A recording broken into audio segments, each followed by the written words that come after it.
So இப்போ இந்த கரூரில் இந்த வழக்கு வந்து முதல் முறையாக குற்றப்பத்திரிகை எனக்கு கொடுக்கப்பட்டிருக்கிறது. அந்த வழக்கு என்னவென்பதை நேயர்கள் தெரிந்து கொள்ள வேண்டும். எப்படிலாம் இந்த மனநோய் முற்றிய அதிகாரிகள் எனக்கும் சவுக்கு மீடியாவுக்கும் தொல்லை கொடுத்தார்கள் என்பதை தெரிந்து கொள்ள வேண்டும்.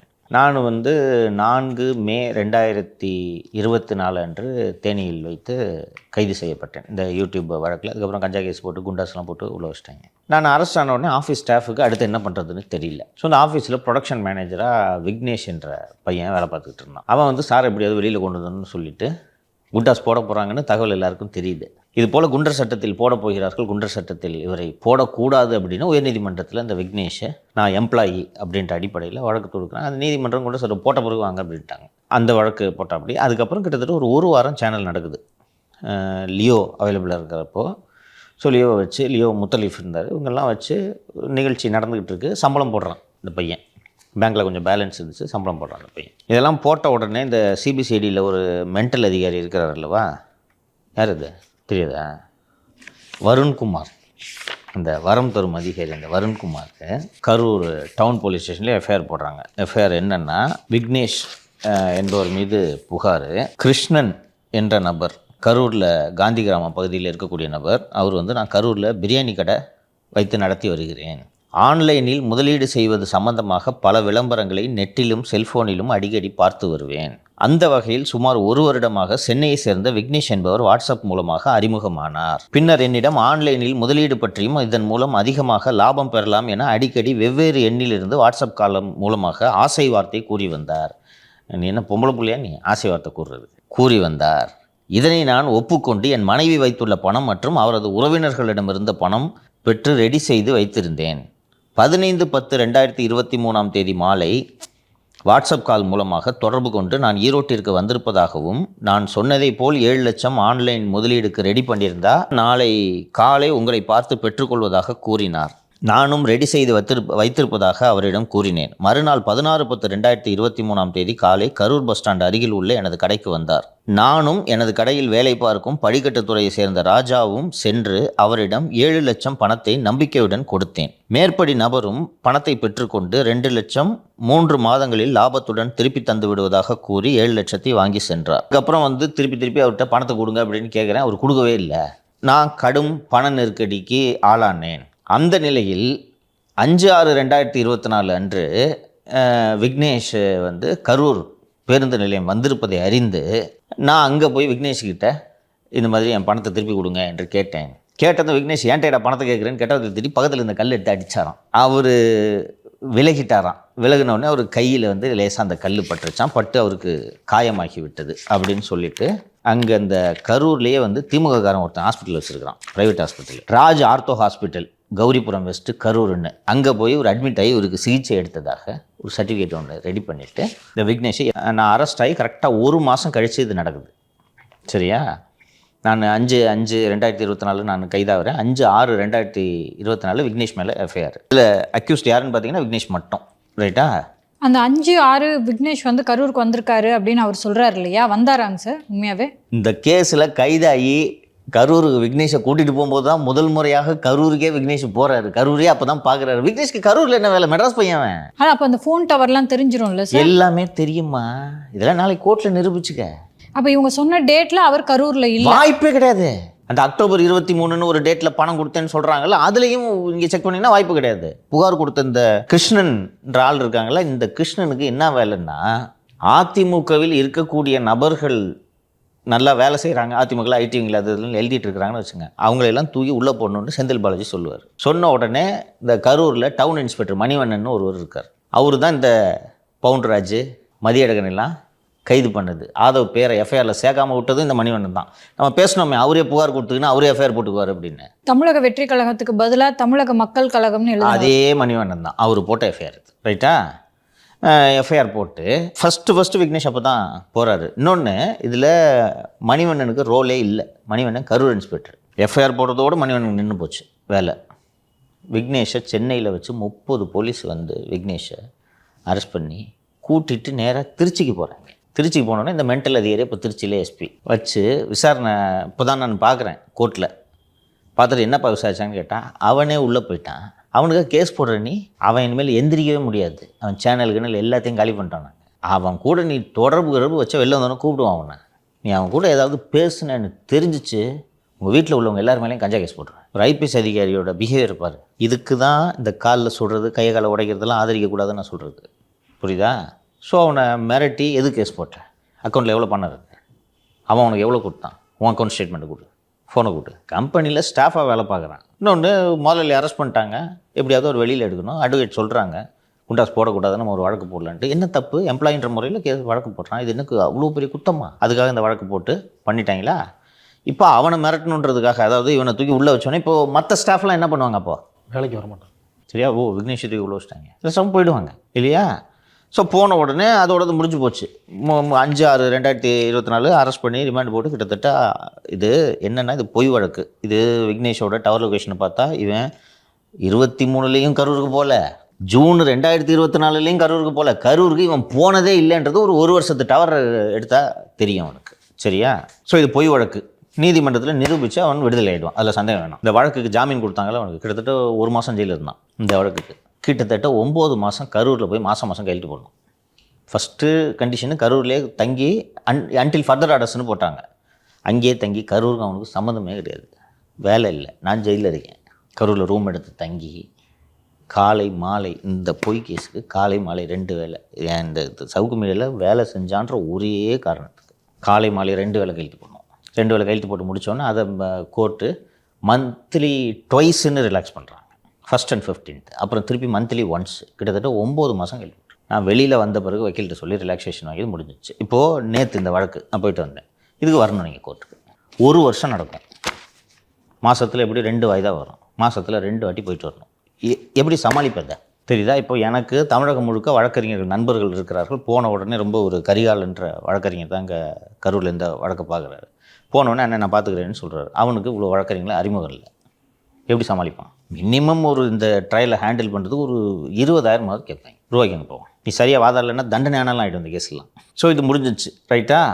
இதெல்லாம் முடிஞ்ச பிறகு என்ன கஸ்டடி எடுக்கணும்? உடனே விக்னேஷ் ஒப்புதல் வாக்குமூலம் அளிக்கிறார். என்னென்ன ஒப்புதல் வாக்குமூலம் அளிக்கிறார்னா, இந்த மாதிரி நான் 7 லட்ச ரூபா பணத்தை வாங்கினேன், வாங்கிட்டு அந்த பணத்தை எங்கள் முதலாளி சங்கரிடம் கொடுத்தேன். கொடுத்த உடனே சங்கர் இருந்தால் நீ கொஞ்சம் வச்சுக்கோ இதில் என்று கொடுத்தார். சங்கர் இப்படி அடிக்கடி என்னை போய் இது போல் மிரட்டி ஏமாற்றி பணம் வாங்கி கொண்டு வா என்று சொல்லுவார், அதில் எனக்கு பங்கு கொடுப்பார்.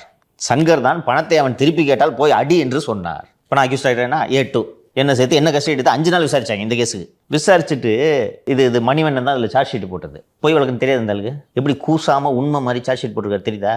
இப்போ இந்த மணிவண்ணை அந்த கரூர் ஸ்டாம்பீட் வழக்கை விசாரிச்சிருந்தானா எப்படி விசாரிச்சிருப்பாரு? கவர்மெண்ட் சொன்னதெல்லாம் செஞ்சிருப்பாரா? சார்ஜ் ஷீட் போடும்போது விஜய் தான் 41 பேர் சாவுக்கு காரணம்னு இதே போல் ஒரு குற்றப்பத்திரிகை தாக்கல் செய்ய முடியுமா முடியாதா? இல்லை மணிவண்ணனுக்கு இது பார்த்தா தெரியும். இன்னொன்று அந்த கிருஷ்ணன்றவன் இதே வேலையாக சுற்றிட்டு இருக்கான். ஏடிஎம்கேல யாரை தூக்கி உள்ளே போடணுனாலும் என்ன மிரட்டி இப்படி பணம் கேட்டான்ட்டு புகார் கொடுக்குறாரு. விசாரிச்சா தெரியாதா? எப்பேற்பட்ட சைக்கோக்கள் தமிழக காவல்துறையில் அதிகாரிகளாக இருக்கிறார்கள் என்பது எனக்கு அங்கே போனப்போ தான் தெரிந்தது. இன்னொரு அக்யூஸ்ட் வேறு ஒரு வழக்குக்கு வந்திருந்தாங்க. வந்த உடனே வந்துட்டு அண்ணே உங்கள் யூடியூப்லாம் பார்ப்பேனே அப்படின்னு சொல்லிட்டு பேசிக்கிட்டு இருந்த உடனே அவன்கிட்ட நீ என்னப்பா கேஸுன்னு, அவனும் இந்த மாதிரி யூடியூப்பில் ஏதோ ஒரு எழுதின ஒரு கேஸு, சோஷியல் மீடியாவில் ஏதோ எழுதின அவனுக்கும் கேஸு வந்து கரூரில். ஆனால் அரெஸ்ட் பண்ணது, டார்ச்சர் பண்ணது எல்லாமே திருச்சி எஸ்பி வருண். அவர் ஒரு தனி கமாண்டோ படையை வைத்திருந்திருக்கிறார் வருண். அவருக்கு மட்டும் ஒரு கமாண்டோ படை. அந்த கமாண்டோ படை தான் முக்கியமான வழக்குகளோட புலனாய்வெல்லாம் செய்யுது. அந்த கமாண்டோ படை யார் தெரியுமா? மக்களுக்கெல்லாம் தெரிந்த கமாண்டோ படை தான். என்னை கைது பண்ணி அழைச்சி போகும்போது ஃபோட்டோலாம் எடுத்து போட்டாங்கல்ல, அவர்கள் தான் அந்த கமாண்டோ படை. பவர் பேங்க் விட்றி அவங்க தான் அந்த கமாண்டோ படையோட தலைவர். 6-8 பேர் இருப்பாங்க போல இருக்கு. இவங்களுக்கு பிரத்யேகமாக எஸ்பி ஆஃபீஸோட அட்டாச்சு. இன்ஸ்பெக்டர் டிஎஸ்பி கூட மதிக்க மாட்டாங்களா அவங்க? கிரேட் 2 கான்ஸ்டபிள்ஸ் எஸ்பிகிட்ட பர்சனல் செக்யூரிட்டியில் இருக்காங்கல்ல, மதிக்க மாட்டாங்க. இது மாதிரி அவனாவது அந்த திருப்பதி கண்ணன்னு 2 பேரை கல்யாண மண்டபத்தில் வச்சு அடித்தாங்கன்ட்டு நாம் தமிழர் அமைப்பை சேர்ந்த அந்த 2 பேரை நைட்டு பூரா கல்யாண மண்டபத்தில் வச்சு அடித்தாங்க. அந்த அடித்தது பூரா இந்த கமாண்டோ படையும். இந்த கரூரில் நேற்று சந்தித்த இந்த வழக்கில் இருந்தவங்கள இவங்கள இந்த கமாண்டோ படையோட்ட ஒப்படைச்சிட்டு. இந்த கமாண்டோ படை நைட்டு பூரா போட்டு அந்த அக்யூஸ்ட்டை அடித்து துவைச்சி வச்சுருக்கோம். காலையில் இவர் வந்து முட்டி போடுறா என்று சொல்லி இவர் கையில் சிகரெட்டை பற்ற வச்சுட்டு இவர் உட்காந்துக்குறோம். இந்த கமாண்டோ படையில் இருக்கவங்க ஒவ்வொருத்தராக அடிப்பாங்களாம். யார் நல்லா அடிக்கிறாங்களோ அவர்களுக்கு எஸ்பி விருது கொடுப்பார். இந்த கமாண்டோ படைக்கு இது மட்டும்தான் வேலை. இவர் என்ன வேலை சொல்கிறாரோ அந்த வேலையை மட்டும்தான் செய்கிறது. இதுக்கு தான் வரம் தரும் வரும்னு வீடியோ போடுறது. எந்த வேலையும் செய்ய வேண்டியது இல்லை. இந்த மாதிரி அவனாவது கிடச்சானா அடிச்சுட்டு ஜாலியாக இருக்கலாம். பரேடுக்கு போக வேண்டியதில்லை, துப்பாக்கி தூக்கிட்டு கிரவுண்டில் ஓட வேண்டியதில்லை, ரவுண்ட்ஸ் போக வேண்டியதில்லை. இப்போ அதுக்கு பிறகு வந்து விக்னேஷோட ஒப்புதல் வாக்குமூலம், இந்த ஒப்புதல் வாக்குமூலம் இவங்க எழுதுறது தானே. என்ன விக்னேஷா கொடுக்குறான் ஒப்புதல் வாக்குமூலம்? சம்பவமே நடக்கலாமே எப்படி ஒப்புதல் வாக்குமூலம் கொடுப்பான்? எனக்கு அந்த பணத்தை நான் 7 லட்சம் ரூபாய் பணத்தை வாங்கி எங்கள் முதலாளி சங்கரிடம் கொடுத்தேன்னு சொன்னோன்னு சங்கர் சார் இப்போ சார்ஜ் ஷீட் வாங்கிட்டு வந்துட்டேன்னா 2 வருஷம் ட்ரையல் நடக்கும். மாதத்தில் 2 நாள் கரூருக்கு போயிட்டு வரும். தெரியுதா உனக்கு? இது போல் தமிழ்நாடு பூரா 30 கேஸ் இருக்குது. டார்ச்சர் தெரியுதா? வெளியில் இருக்கேன் அவ்வளோதான். நீதிபதிகளுக்கும் தெரியும். ஏன் அது போய் கேஸ் போப்போம்லாம் கோர்ட்டு ஜட்ஜ் அனுப்ப முடியாது. மாதம் போட்டு இதில் இந்த ஒரு 5 சாட்சி போட்டிருக்காங்க. இவர் அடிக்கும்போது நான் பார்த்தேன், விக்னேஷ் அடிக்கும்போது. அவன் அந்த பிரியாணி கடைக்காரன் என்னையா பெரிய பிரியாணி கடைன்னு கேட்டால் 10க்கு 10 ஒரு அண்டா எடுத்துன்னு வந்து விற்கிற 10க்கு 10 கடை வச்சுருக்கான். அவன்கிட்ட 7 லட்சம் ரூபாய்.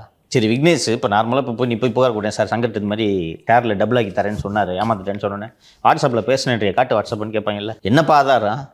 இன்னொன்று இவர் பேங்க்கில் விக்னேஷ்க்கு பணம் அனுப்ப முடியாது இல்லையா, கேஷாக தான் கொடுத்துருப்பாரு. சரி கேஷாக கொடுத்ததுக்கு ஆதாரம் இல்லைனாலும் வாட்ஸ்அப்பில் பேசினேன், தொடர்ந்து பல முறை தொடர்பு கொண்டேன்னு சொன்னேன்ல, எங்கள் ஆதாரம் காட்டுன்னு போலீஸுக்கு கேட்கணுமா இல்லையா?